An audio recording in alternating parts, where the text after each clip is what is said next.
Hello and welcome, fellow thought leaders. You are tuned in to the podcast Nuggets with Sauce, which is an exploration of all things to do with hot topics in business leadership today. I am your host, Michelle Arntz, and I welcome you to join me on this podcast journey as we dive in and get into the juicy, tender, delicious, bite-sized details of everything to do with moving the dial when it comes to your business leadership. Now, you might be wondering right out of the gate, why call it nuggets with sauce? The nuggets part is really a nod to me recognizing that over and over again, as I was having conversations with people in my business, they were saying, Michelle, you've got some really great nuggets to share with people, really brilliant ideas about, insights and observations that you're seeing in the business world that other people ought to know about. So I paid attention to that. Thank you, folks who said those things.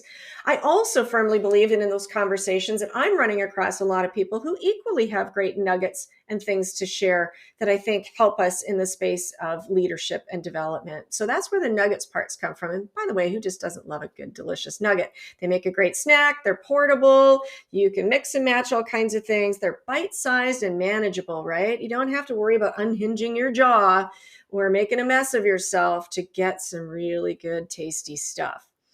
The sauce part, kind of twofold there.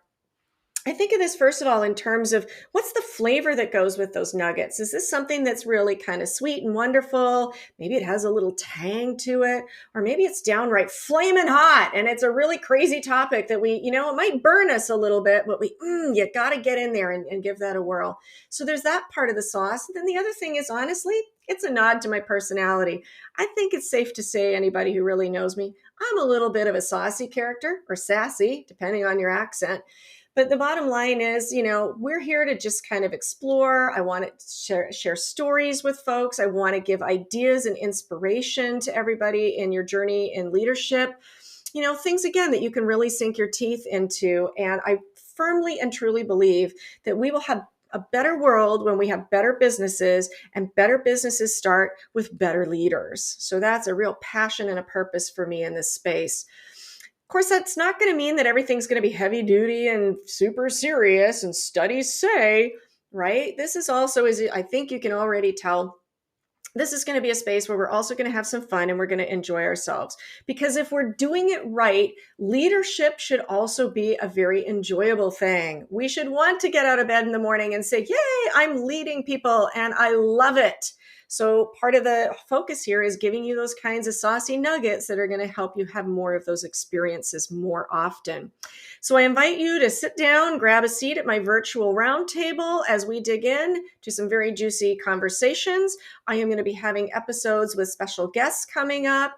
These are people who have been around the block a few times. They're going to share their insights. They're going to share their wins, their struggles, the lessons that they've learned along the way that they can share with you. They've done it and they've lived to tell the tale. So I'm excited to have that moving forward as well. Together here at Nuggets with Sauce, we are going to embrace authenticity, and we are going to explore the spectrum of what it is to be a leader in business today.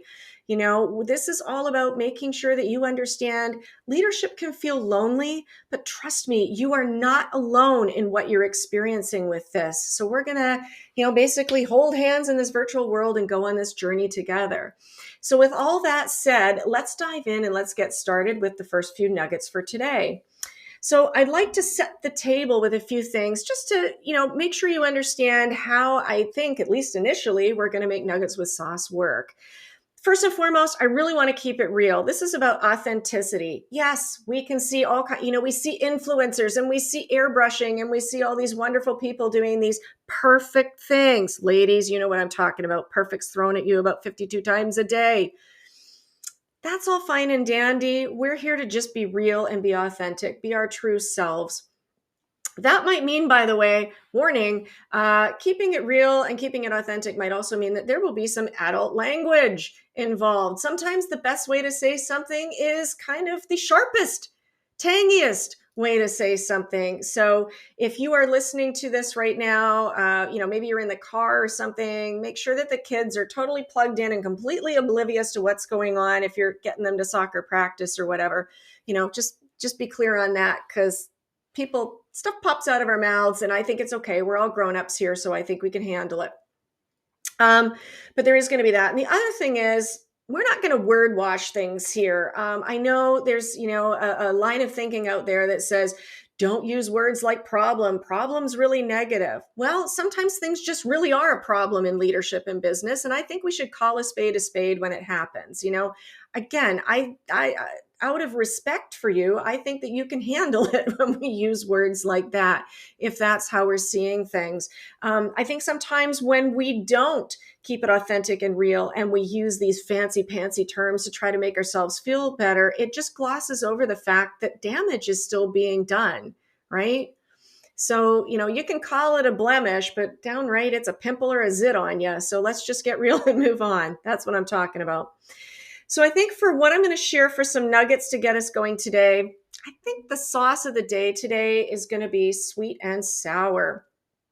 I think that because there are a lot of great things going on in this space, and frankly, you're tuned into Nuggets with Sauce, so that tells me that it's on your radar and you've got a level of awareness already and you want to learn, and I think that's wonderful. It's a little bit sour though, because for all that, we're still in a space where we need better leaders.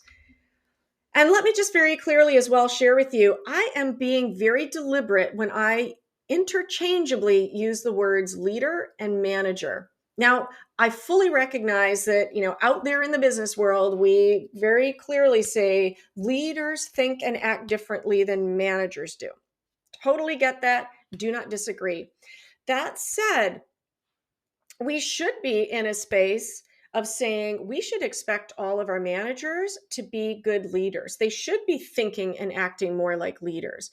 And leaders still need to be in a space of being able to manage certain things. So I don't entirely see them as being separated out. So please understand that I'm going to interchangeably use the word leader and I'm going to use the word manager. And in this world, in Nuggets with Sauce, they mean the same thing. Okay. Speaking of that, let's get down into, I am going to play numbers games from time to time. Let's get down into a few brass tacks about why it's so important that we explore this, learn something, and do something with it. Harvard Business Review, I was just looking this up recently. What are the latest numbers? And here's what they're saying. Give or take about $60 billion a year is being spent on leadership development. That is 60 followed by 9 zeros. That is a lot of change in your purse, right? So in spite of all that, though, do we really have better leaders? And we're not even talking about the organizations that don't spend any money on leadership development. This is just what is being done. And we're still struggling to have better managers and we're still struggling to have better leaders. Like, what the heck, right?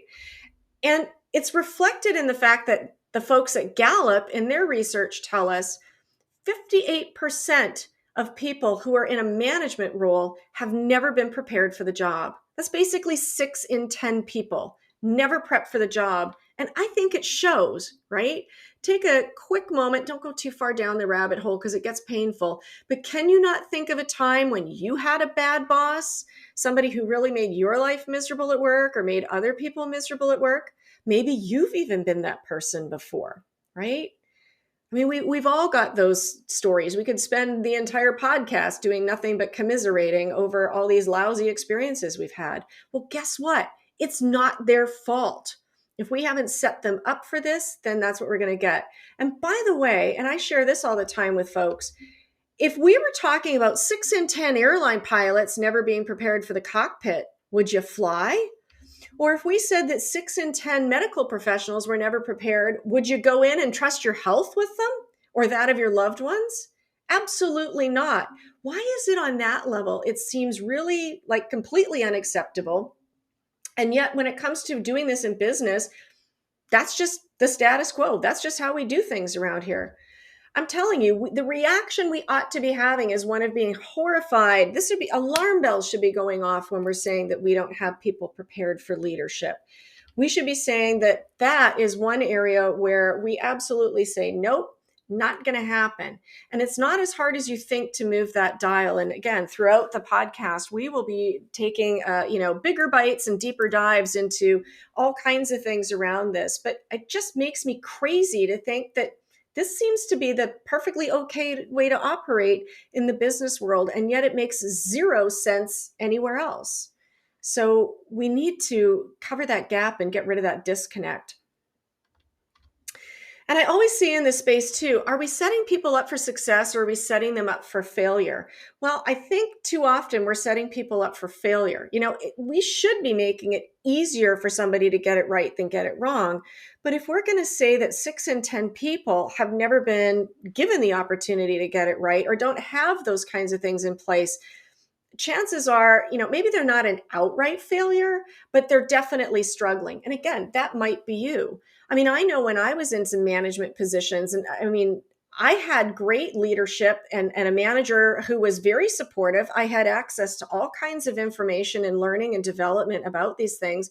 And that still didn't mean that every day went smoothly. It still meant that I made mistakes. And it still meant that there were times that I got frustrated and struggled. And I had all the advantages.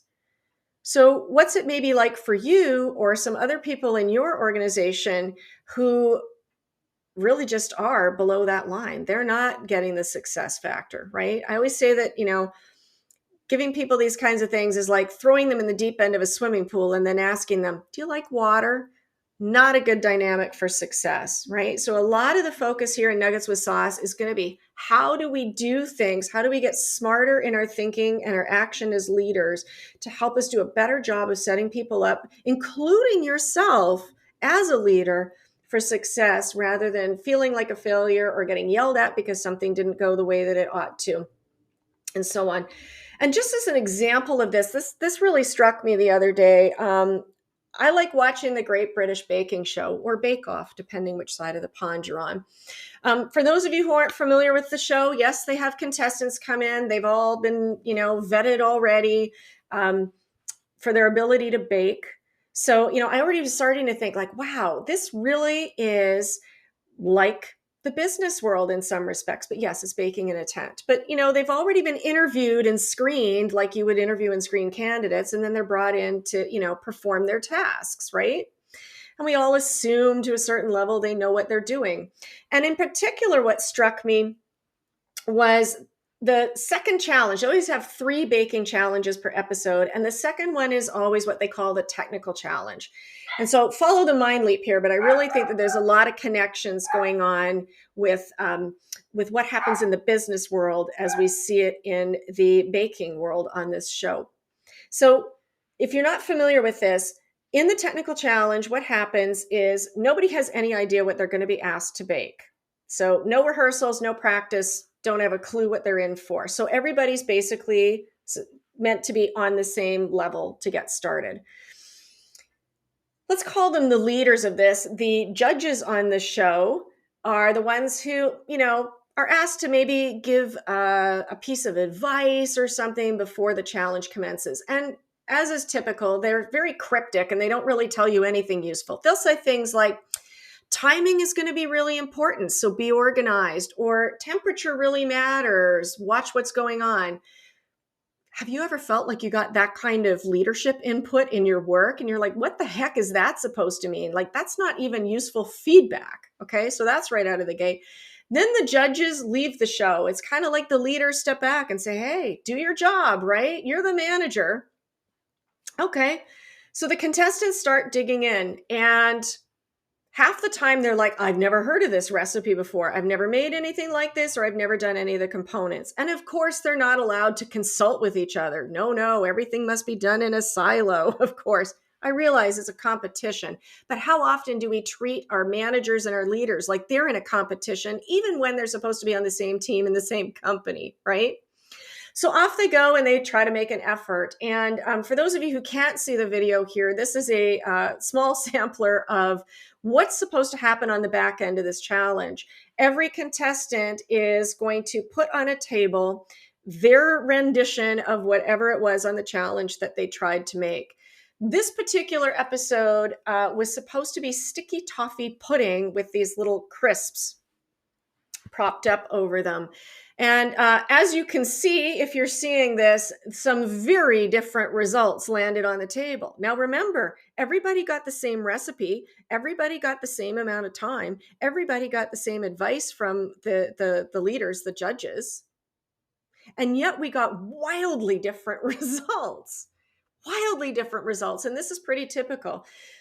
As often as not, somebody gets it right or pretty close to right. And some people are just epically so not right on so many levels. And isn't this kind of what happens to our leaders and our managers? Like, hey, we gave you all this stuff. It's an equal footing. You're supposed to come in here knowing this.